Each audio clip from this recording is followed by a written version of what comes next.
प्रदेश विधानसभा सत्र 10 तारीख से शुरू हो रहा है। सचिवालय ने किस तरह की तैयारियां कर रखी हैं? देखिए, ये महत्वपूर्ण बजट सत्र है और विधानसभा सचिवालय पूरी तरह से तैयार है। माननीय सदस्यों से भी सतत सूचनाएं आ रही हैं। प्रश्नों का जैसे आपने बताया कि 2939 करीब प्रश्न अभी आ चुके हैं। ध्यानाकर्षण सतत रूप से अभी 2 दिन पहले शुरू हुए हैं, तो वो सूचनाएं आ रही हैं और अशासकीय संकल्प हैं। अन्य सूचनाओं भी अब सतत रूप से जैसे सदन चलेगा, सदस्यों का अधिकार है, वो देते रहेंगे। तो ज़्यादा से ज़्यादा सूचनाएं भी आ रही हैं। हम शासन से उन पर जानकारियाँ भी मंगा रहे हैं और अन्य जो हमारी सुरक्षा आदि की वो हमने समीक्षा की है, उन सब के लिए भी तैयारियां हुई हैं।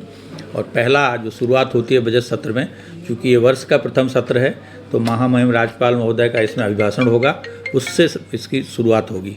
और चूँकि बजट सत्र जैसे मैंने कहा, तो फिर नियत समय पर बजट भी प्रस्तुत किया जाएगा और उस पर फिर विस्तार से चर्चा होगी, विभागवार चर्चा भी होगी, अभिभाषण के कृतज्ञता ज्ञापन पर भी चर्चा होगी, मुख्यमंत्री जी का भी जवाब आएगा और सभी विभागों के मंत्रीगण का और वित्त मंत्री जी का तो आएगा ही आएगा। तो इस तरह से बहुत महत्वपूर्ण सत्र है और माननीय सदस्य जनहित के विषय प्रभावी ढंग से उठाएंगे।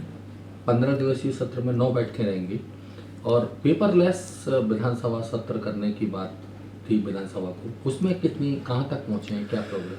उसके लिए बहुत तीव्रता से कार्रवाई जारी है माननीय अध्यक्ष जी के निर्देशन में। और जहाँ तक व्यवस्थाओं की बात है, तो हमारा हमें नेवा सेवा केंद्र उसको कहते हैं, जो प्रशिक्षण केंद्र हमने वो बना लिया है और माननीय सदस्यों को और अधिकारियों को उसमें प्रशिक्षण दिया जाएगा। साथ ही साथ सदन में जो व्यवस्थाएं की जानी है, उसके लिए NIC और हमारे यहाँ की पीडब्ल्यूडी दोनों को मिलकर काम करना है। तो उन्होंने लंबा समय के लिए सदन मांगा था, 3 महीने कम से कम खाली हो। तो अभी जैसे ही बजट सत्र समाप्त होगा, उसके बाद मानसून सत्र तक करीब 3 से 4 महीने का गैप रहेगा। उस दौरान ये सारी व्यवस्थाएं सदन में, केबल वगैरह लगनी है वो लग जाएंगी। माननीय सदस्यों के टेबल पर जो टैब लगाए जाने हैं, वो NIC परचेज कर रही है, वो करके वो लगाए जाएंगे। तो ये सारी व्यवस्थाएं इस दौरान हो जाएंगी और हमारा प्रयास है कि अगले मानसून सत्र में ये ई-विधान परियोजना यहाँ लागू हो जाए। क्या परिवर्तन देखने को मिलेगा ई-विधान लागू होगा तो?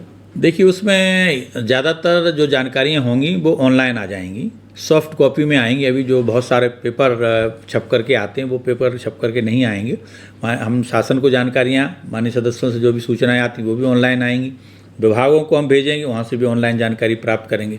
फिर उनका संकलन बना करके अभी हम जो छपाते थे उसके स्थान पर हम उसमें PDF के रूप में और उनके कंप्यूटर पर, लैपटॉप पर चली जाएंगी वो।